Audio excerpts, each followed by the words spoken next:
Hello दोस्तों, मैं हूं सुनील। आप सभी का स्वागत है मेरे यूट्यूब चैनल में। मेरे इस चैनल पर आपको नए नए काउंटडाउन वीडियोस के जरिए दुनिया के लगभग सारे फैक्ट के बारे में जानकारी मिलते रहेगा, जिसके लिए सिर्फ आपको इस चैनल को सब्सक्राइब करके बेल आइकन को प्रेस करना होगा। मैं आज के इस काउंटडाउन वीडियो के जरिए आप सभी को टॉप 5 इंडिया और चाइना के बीच हुए युद्ध और संघर्ष के बारे में बताने जा रहा हूँ, जो 1962 से लेकर आज तक होते आया है। तो चलिए बिना किसी देरी के काउंटडाउन को शुरू करते हैं।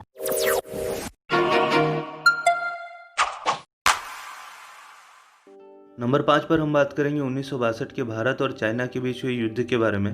इसे सिनो इंडियन वार भी कहा जाता है। 20 अक्टूबर 1962 को भारत और चाइना के बीच हिमालयन बॉर्डर को लेकर युद्ध शुरू हुआ, जो कि 21 नवंबर 1962 को खत्म हुआ था। इस युद्ध में भारत को हार का सामना करना पड़ा था।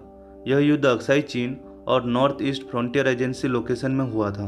इस युद्ध में भारत के 1383 जवान शहीद और 1047 जवान घायल हुए थे और चाइना के 782 की मृत्यु और लगभग 500 से 1000 के बीच घायल हुए थे। इस युद्ध के बहादुर जवान लेफ्टिनेंट कर्नल धन सिंह थापा, सूबेदार जोगिंदर सिंह साहनन और मेजर शैतान सिंह जी को परमवीर चक्र से सम्मानित किया गया था और राइफलमैन जसवंत सिंह रावत जी को महावीर चक्र से सम्मानित किया गया था। नंबर 4 पर हम बात करेंगे 1967 के भारत और चाइना के बीच हुए युद्ध के बारे में। इसे नाथुला और चोला युद्ध भी कहा जाता है। 11 सितंबर 1967 को नाथुला लोकेशन में भारत और चाइना के बीच चुंबी वैली को लेकर युद्ध शुरू हुआ और यह 14 सितंबर 1967 को खत्म हुआ था।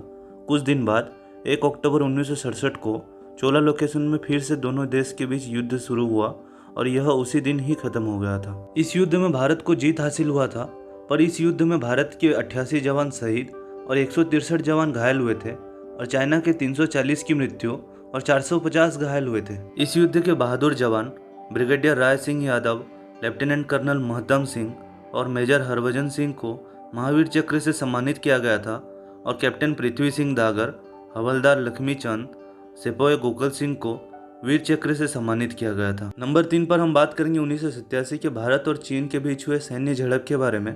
यह तीसरी बार था जब भारत और चाइना के सैनिकों में एलएसी को लेकर संघर्ष हुआ था। 1987 का यह संघर्ष अरुणाचल प्रदेश के समडोरुंगचू वैली में हुआ था, जिसको एक ब्लडलेस वार माना जाता है। 1993 में भारत और चाइना ने म्यूचुअल एक्सेप्टेबल एलएसी पर एक एग्रीमेंट साइन किया था ताकि लाइन ऑफ एक्चुअल कंट्रोल को लेकर शांति बना रहे। नंबर 2 पर हम बात करेंगे 2017 के भारत और चाइना के बीच हुए लड़ाई के बारे में।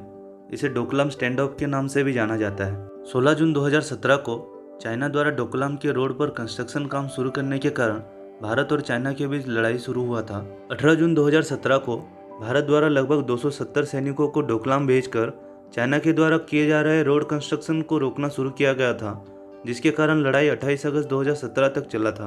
हम कह सकते हैं इस लड़ाई में भारत को जीत हासिल हुआ, क्योंकि चाइना रोड कंस्ट्रक्शन को रोककर अपने सैनिकों को वापस बुला लिया था, पर इस लड़ाई में भारत और चाइना के कई सैनिक घायल हुए थे। नंबर 1 पर हम बात करेंगे 2020 के भारत और चाइना के बीच हुए सैन्य झड़प के बारे में। भारत द्वारा गलवान रिवर वैली पर रोड कंस्ट्रक्शन शुरू करने को लेकर चाइना आपत्ति जता रहा है, जिसके कारण 5 मई 2020 से लेकर अब तक भारत और चाइना के सैनिकों के बीच एलएसी के चारों ओर सैन्य झड़प चल रहा है, जिसमें 15 और 16 जून को लद्दाख के गलवान वैली में हुए लड़ाई में 20 भारतीय जवान शहीद हुए थे और चाइना के 43 सैनिकों को मार गिराया गया था।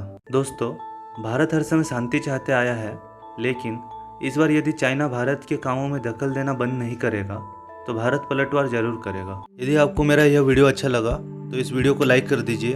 अगर मेरे इस चैनल पर नए हैं तो इस चैनल को सब्सक्राइब कर बेल आइकन को प्रेस कर दीजिए, ताकि मेरे आगे आने वाले सारे वीडियोस की नोटिफिकेशन आपको तुरंत मिल सके और मुझे ऐसे ही वीडियोस बनाने के लिए मोटिवेशन मिलता रहे। Thanks for watching. जय हिंद।